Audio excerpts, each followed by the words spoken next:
Welcome to Fall Rise Give, a space where we invite you to dig into the real cause of your suffering, looking at opportunities for growth with a change in your beliefs, thoughts, and actions so you can be your true self and be inspired. Join us as we explore life's ups and downs and navigate the twists and turns, sharing stories of resilience, hope, and the transformative power of giving back. Whether you're looking for a change, in recovery, or simply seeking inspiration, this podcast is your go-to for candid conversations, raw emotions, and a whole lot of heart. Tune in and discover how to fall, rise, and give back on life's extraordinary journey. Fall, Rise, Give turns struggles into opportunities by being your true self and help others.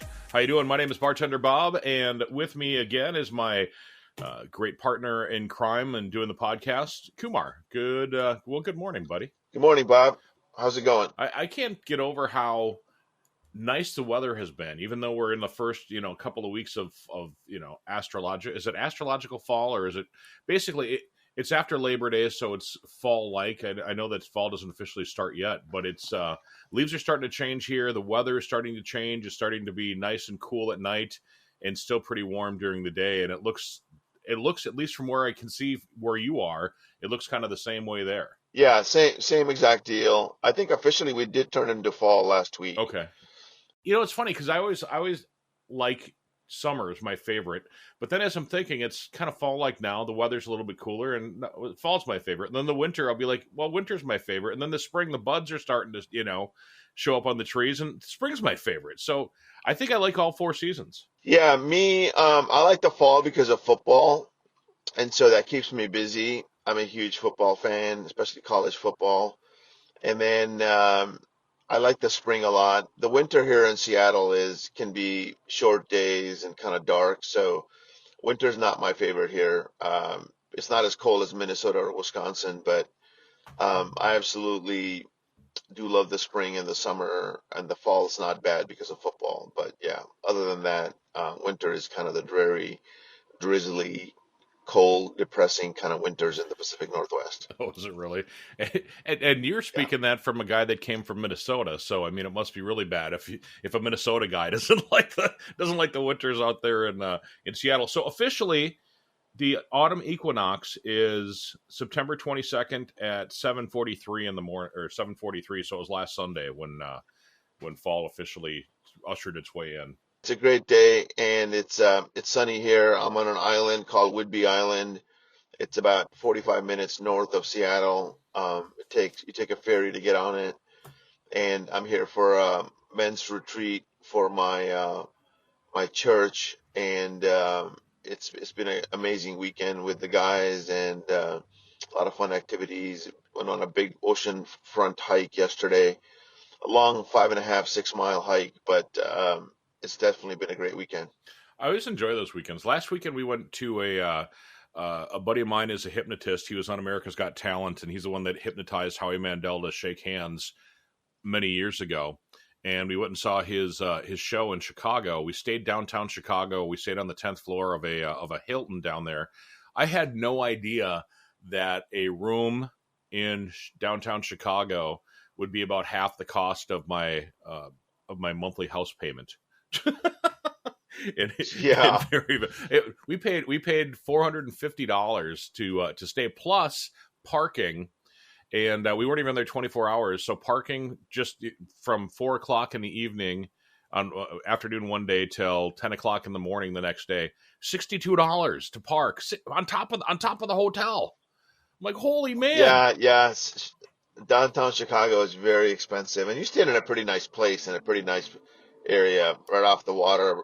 There's a park across the street from the Hilton, I think, there on Michigan Avenue. So you stayed in one of the nicest hotels around. I know, but still, it's just you have to do that every once in a while. But still, the cost to park, I'm like, holy buckets! That's crazy. I was telling some people in the town that I live in, and they're like, $62 to park. That's more than I pay for gas in a month. I'm like, well, we live in Ferryville, Wisconsin, not in Chicago. So there you go. Yeah, Chicago's expensive, but especially downtown for parking. That kind of thinking gets you thinking. And I know that you wanted to talk about stinking thinking today, and that made me thinking stinking a lot of things with Yeah, with that extra cost. I'm like, come on, man, nobody can afford this stuff. yeah, yeah. No, exactly. I went to a coffee shop the other day, and I think it was Thursday, and there were 2 cups of coffee we ordered. It was $9. It wasn't a latte or anything fancy. It was just drip coffee, and I was like, $9 for 2 drip coffees. Right. That is nuts. Yeah, That was just things are nuts. just getting out of control. One good deal we did get though while we were in Chicago, we stopped at my favorite place and got an an oven grinder. We got a nice sandwich, a meatball sandwich, and we got it to go because we were running late. And we stopped to get waters to drink at a park on the way. And Monique ran into the convenience store. Yeah, 2 bottles of water, $2. So a dollar a bottle. So that wasn't terrible. That was about the best deal we got in Chicago. Yeah, that's about the best. You're not going to get bottles of water for $1 in most places in the country, especially not big towns. No, but when you're saying coffee for $9, that's $4.50 a coffee. Man, that is. See, we ought to rename this to like the old people show because now we're starting to sound like our parents when we talk. Because my dad, I talk to my dad Yeah, sometimes. we got to fix our stinking thinking, right? Exactly. Because things do change, man, and that's honestly just the way that life is. That we're the more things stay the same, the more they change, or however that goes. But it's true, things do change, and you got to expect things to constantly evolve. Otherwise, you're going to be standing still and just kind of sinking in the old quicksand, if you will. Yeah, especially your mind, right? And we're talking to a guy last night, and we're saying, you're reading certain books, and you may read it 10 years ago or 20 years ago, and you pick it up again, and you're like, wow, this is totally different than I thought it was going to be. Because the book hasn't changed, but you have changed. Your Right. thought process, your beliefs, your experiences have changed you, and now it's a whole different outlook on that particular topic and what is being covered. So I think we've talked about it before. There are, you know, life, death, taxes, and change. I think those are the things that are um, kind of a given. That are just, those things will always be there. Life, taxes, and change. Hmm. People in society are going to change, and we have to change with the times, or we tend to contract and not grow with it. Well, yeah, absolutely. And I mean, you hit the nail right on the head because if you don't change with the times, you're going to be stuck back in in where you were, and you're not going to grow, and you're not going to let the changes around you affect everything around you, and you're going to end up being miserable if you don't go with the flow. Yeah, and the best thing you can do is, you've got to change your thinking. And there's a couple of tools that I learned this weekend, and there was a lot of talk about character and what makes character. Character is based on our thoughts, our beliefs, our habits, our kind of spiritual practices, our daily conditions in life, kind of things. The most of the things that we spend our time thinking about, that's who you become. There's a great book I read years ago called As a Man Thinketh, and another great book I read that we've quoted out of before is the Norman Vincent Peale Power of Positive Thinking. But this weekend we ended up talking about some of the ancient texts from the Bible, and specifically the Sermon on the Mount, and we spent and dissected pieces of it. And the biggest thing that, without getting religious on people, but the biggest thing that we have to try to do as humans is really figure out who we are.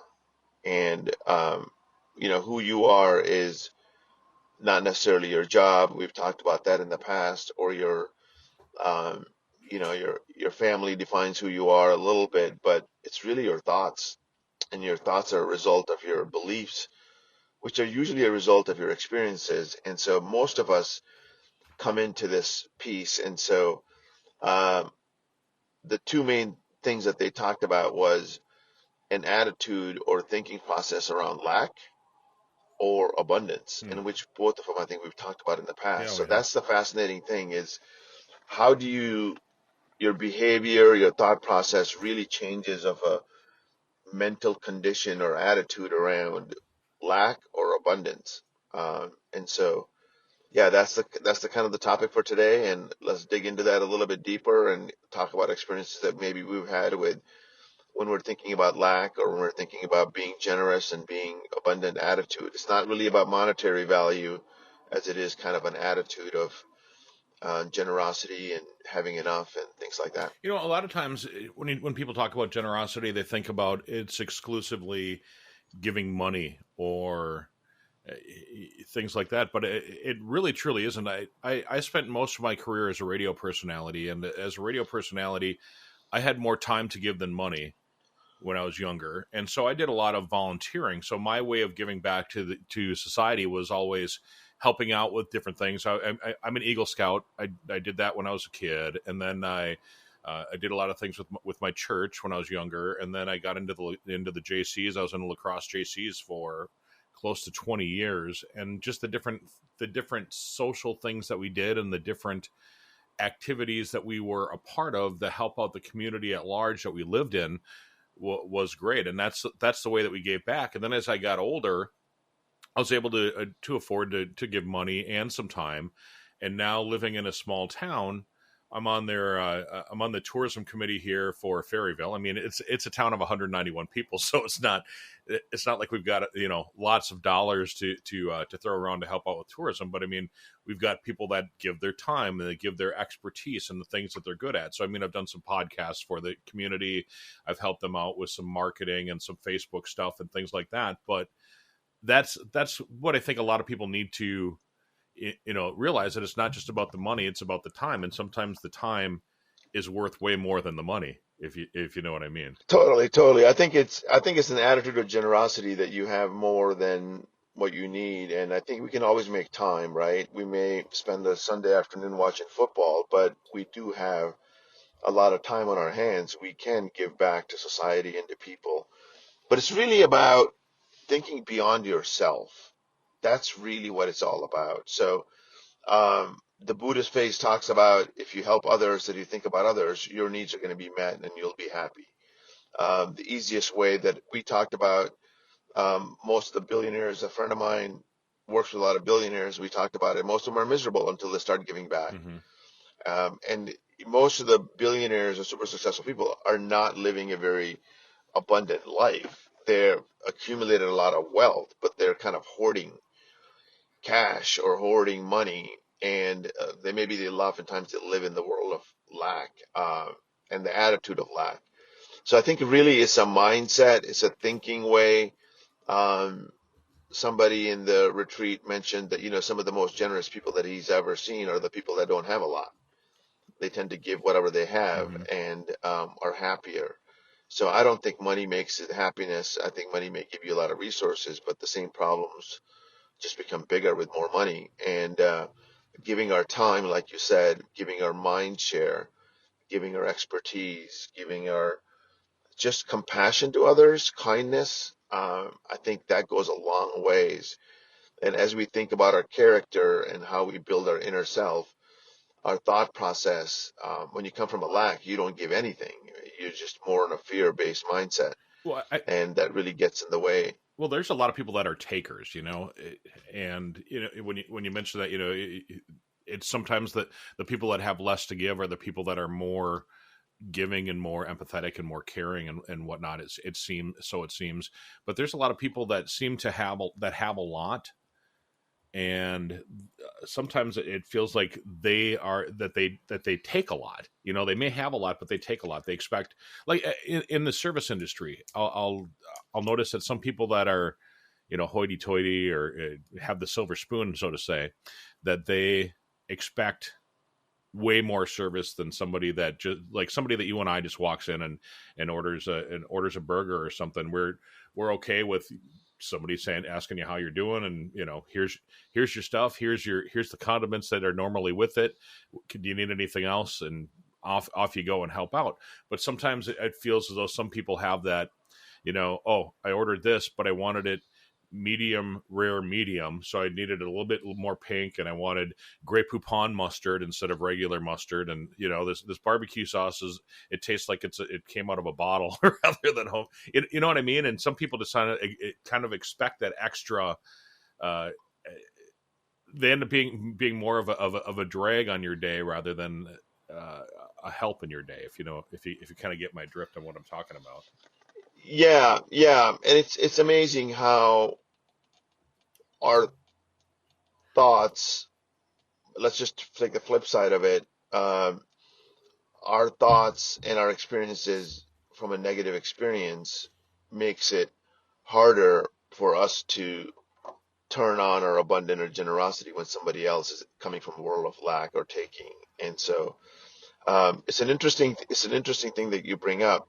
Um, so people emanate certain energy, and people with generosity and abundance tend to emanate the positive energy that you want to. Most people are attracted to. They smile, they give, and the takers tend to live in a world of lack. They don't have enough. They feel like they need to take from other people, or they tend to have a more of a negative mindset. And so it really affects people's character, and the character determines, your experiences and your habits, and or your habits determine your character.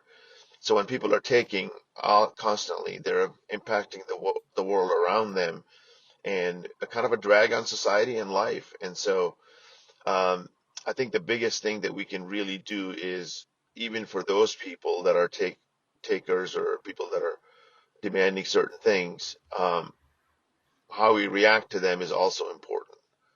Um, you know, we can't change their mind, but we can react differently. We Oh, can good point. maybe stay away from them, maybe respond in just an adequate amount of energy, and not have our thoughts be negative. Oh, this person is a jerk, or blah blah blah, or this person's a bully, or we can just say, okay, this is a situation that I don't want to be around. I'm going to choose my thoughts to think about something else at the moment. I'm going to go find the two other patrons that are super kind and spend more time with them, Hmm. and just do enough for these people. Right. So how we pay our attention to redirect it to the positive, that's really the key. And oftentimes, I use this example, focusing on what you want, um, not necessarily what you think you need, around the situation. So if somebody's being a pain in the royal behind, you want to shift your thoughts to the other people who are around the corner, and maybe spend a little extra energy talking to them, and or just figuring out where you need to spend your energy. A lot of people suck energy out every day, Oh and yeah, so they do. spending less time with them.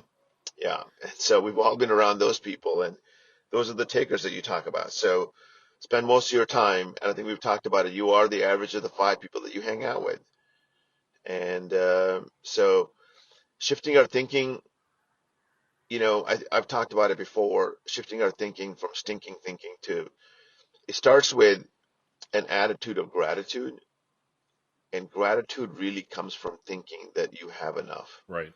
It's an abundant mindset. And even the fact that I was talking to a guy from Africa, Nigeria, actually, this weekend, and he was saying that people there, some people live on $1 a month. Here we're talking about $9 for 2 cups of coffee, or $62 parking, and a $450 hotel room, and you're saying that a guy lives on $1 a month. I couldn't even imagine that. Yeah, and so I mean, I spent $30 on a dinner Friday night at a restaurant watching a football game, and you just think you could feed people for a year with that. Wow. So it really comes down to, is, what's your mindset like? That person with $30 for a year would feel so grateful for, and here we are whining about, how much we're spending or whatever. So it really comes down to our paradigm, which is a set of attitude and experiences and kind of our mindset. So it's readjusting our attitudes, like, God, we have so much. Just by living in Fairyville, you have a home, you have a car, you have a family, you have food on the table. You don't worry about these basic things. Hmm. Um, Everybody can be grateful for that. Everybody can be grateful that, almost everybody, not, there are people that are homeless and things like that, but um, by and large, we all have so much to be thankful for. We have clothes on our back. We have a um, fresh set of clothes that we can put on after a shower. We can usually get hot water for a shower. These things are not common. So thinking outside of your small little world and saying, there's a billion people in the world that don't have enough water fresh water and food and shelter in a way that you and I have, we can be so grateful. And as soon as we start becoming grateful, our thinking starts to change. Oh, And absolutely. we start to thinking how abundant we have it. You hit the nail 100% on the head, and I often do think about how lucky we are that we're able to open our eyes in the morning and get out of bed and walk to the kitchen and grab yourself a cup of coffee. And you have those things. You have the ability to walk, you have the ability to make some coffee at your house. You have you have electricity, you have water, you have coffee, I mean, you have all of these things in your life like you're talking about. And a lot of times we just take that stuff for granted. And there's people in this country that don't have that stuff. But then you think about the people in this world that don't even have the shelter that we have, or the systems in place to flush a toilet and have it go somewhere, and to turn on the water and have it there. And you start thinking about all of that stuff, and pretty soon you're neck deep in your thoughts, and you're like, oh my god, we really do have it pretty damn easy here. Exactly. That's why I think traveling for a lot of people really changes them, especially out of the country. And going to see somebody in a second world or a third world and see how people live, really people come back with a sense of reality. And so you shift your thinking by, and we've talked about attitude of gratitude in the past, most recent past, but really shifting your thoughts to, I have a negative experience. I'm going to pause. I'm not going to react. How am I feeling about this? And then shifting my focus on what do I want? What do I want out of this situation? So always thinking back to kind of what do you want out of the situation? And as you start to think about what you want, usually it's a particular feeling or an experience. And feeling and experiences are usually the most important things to us. It's not the car that's going to give you the feeling of exhilaration. We may think it is for the short term, but it's the lasting feeling of, you know, anger or fear or those kind of things that we want to get away from and towards feelings of serenity and peace and even joy, as we talked about, kind of the happiness spectrum. And we get there really by our thoughts. It's not the things in the external world that make us happy. It's our inner life. It's our thought process. It's how we react to it. Right. And yeah, Well, you mentioned fear and your thought process. I mean, a lot of times, we're talking about the stake and thinking. Sometimes fear can get into your head, and then pretty soon you start to talk yourself into failing into something. So you have the fear of failing because your self talk is negative rather than turning it into a positive, and start to think about the good, or the abundance that we have, or you know, I think a lot of times when we fail, and a lot of times when we have that self doubt and everything, it's because we start to have those couple of pebbles in our head that pretty soon start rolling, and pretty soon become boulders, and pretty soon they're crushing all of your dreams. And you have to learn how to, I think, stop some of that stuff from happening, and stop it from crushing us, and our thoughts, and our processes. yeah, totally right. That's exactly it. You become your thoughts. I was reading a book.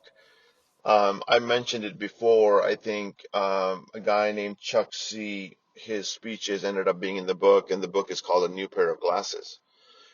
And the book is really about shifting your thinking and how you do that. And it's really about kind of the retreat, and the theme is connecting with God and connecting with spirituality in whatever form that you have it with. It's fear is really a lack of trust in God because you think things are going to go wrong and you end up manifesting that. But if you trust in your higher power, and if you're actually paying attention by not drinking or not addicting or not being in negative behaviors of indulgence in your desires, you can look at situations and saying, do I really trust that things are going to work out? Do I have enough faith and hope and expectations around what my higher power would want me to do here? And living a righteous life, and I don't like to use the word righteous very often, but living a good life is based on character, which is determined by your habits, which are determined by your beliefs, which are determined by your thoughts. So every time you get a situation that you are starting to feel fear, and I feel fear. I've told you I've got anxiety around work-related stress and family-related stress and how things are going to work out for my kid in this situation or that situation. And then I start thinking about, what is out of my control? And results are out of my control, but my behavior, my habits, my actions that I take, and they all start out with your thoughts. That's why the stinking thinking is really getting down in the world of lack and fear. To get away from that, I think we have to trust a higher power. And I'm baffled but how much we trust in society. Think Yes. about this. You're Yeah. on a two-lane highway going left and right. Yep. You're hoping and you're trusting that the other person is going to stay on their side of the lane. You're trusting people and things every single day with your life. You're in a car. You could easily die in a moment if you don't trust that the other person is going to stay in their lane, Hmm. right? So trusting, getting that power from whatever's outside in your human behavior and your experiences, um, I think that leads us to a lot. And trust can just be, look back on all the areas of your life and how things have gone wrong. I mentioned it before. My father died at a young age. Family had very little. I've had huge ups and downs where I've fallen and I've gotten back up. And I don't want to rehash these things, but I've been in very dire financial situations. I've been in very dire mental situations and like crying like the Job story, like, God, why did this happen to me? And then instead of going into self pity, I start to get up in the morning, go for a walk, I start thinking differently and say, I still have a lot more. But the biggest thing comes back to is like your thought process then shifts to your behavior. And your behavior is going to determine your tomorrow. And so the stinking thinking can really block you from taking the right action. And taking the right action is going to give you the results that you want in your life, and getting up again tomorrow and trying again in that growth mindset we talked about last week. But it all starts with your thinking. You are your combination of your thoughts based on the oftentimes people that you interact with, because you're spending a lot of time thinking about them and thinking about the situations. Absolutely. I think I'm going to end it right there. I mean, I was going to go on and talk a little bit more about that whole driving thing. We were driving down a couple of highways last week coming back, and Monique was driving. She got a new car, and I said, it's pretty amazing that here we are going 60 miles an hour down a 2-lane road, and trucks are coming at us, and cars are coming at us, and motorcycles are coming at us. Yet we trust blindly that those people are going to stay in their lane, or that we're going to stay in our lane, and we're going to do we're going to do the right thing, and we're all going to end up making it home safely. And when you start to think that way, anxiety can get the better of you. I mean, you can start to like make your mind start thinking of all this stuff, like, well, maybe somebody's going to come at you or something, and you just got to put that stuff out of your head. Yeah, no, I think we should keep talking about it just as a thing, as an example of trust every single day. We all trust by our driving to make sure we're on the right side of the lane. I don't know if you've ever driven in a third world country where it's just total I have chaos and not. people are, it's nuts. And I'm afraid to drive in those countries like India. I couldn't imagine myself in probably most places like China or other developed countries. I think there's so much trust that goes in, and professional drivers are, people are going in and out of lanes, and somehow people just end up from going from point A to point B, and then most of the time they're safe. But yeah, it's trust in daily activities and daily things is really kind of the key to um, using that as an example of trusting in our higher self, Right. right? And so trusting in a higher self, things are going to work out. But you got to sort out your thoughts, and um, you kind of got to believe in a certain way to be able to, put your faith. You got to read scripture, or you got to read good books, or you got to spend time um, with other people that are positive, that are reinforcing. Like you talk about your partner Monique, you talk about my wife and how she impacts my behavior and my thoughts. And so most of the time it's very grateful and that's very loving. But you may have a moment where they may say something that could offend you, and you just got to say, okay, I'm going to accept this part of it, Right. and then I'm going to say, how can I dig in deeper to help this person out with this experience? And so, yeah, Or how can I change myself to make it to make it a better fit too? I mean, sometimes you have to think about things like that as well. yeah, and almost always you got to figure out a way to change yourself, and it all starts with thinking, so, gosh, instead of being defensive in the situation, how can I look at it as an opportunity for growth? How can I look at it as an opportunity for myself to um, get what I want? So as soon as you start focusing on what you want, not what you think you need, not what you think you can't have. Here's what I want, and then what's the behavior, what's the thought that I need to go after what I want. So I think focusing on what you want um, is a really good way to kind of start shifting. Being grateful is a basic level, then creating hope, and then wanting something, and then going after it a little bit. And in your thought process, really, and like we said, it starts with basic trust. We trust people on the right side of the lane. They're going to stay in their lane. Thank you for joining us on this episode of Fall Rise Give, where we explore stories of resilience, growth, and giving back. If you enjoyed today's episode, please visit our website at www.fallrisegive.com. Also, consider subscribing to our podcast on your favorite platform and leaving us a review. Your feedback helps us to continue to bring you inspiring stories. Stay tuned for our next episode, and remember, every fall is a chance to rise, and every rise is an opportunity to give. Until next time, keep falling, rising, and giving. This is Fall Rise Give, produced by podcastforhire.com. Thank you for listening.